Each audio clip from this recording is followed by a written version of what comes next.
Sa video na ito, magluluto ako ng sinigang na hipon gamit itong Astron Cook Multi-Cooker. Okay, so ito siya. So pakukuluin ko muna itong tubig and then ilalagay ko na yung mga sangkap itong sinigang na hipon.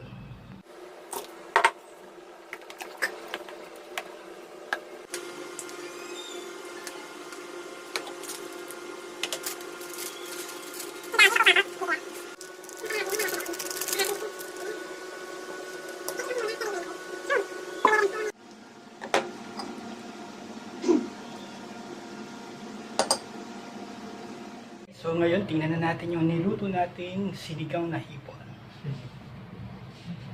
O diba? So ready na! Kain na tayo!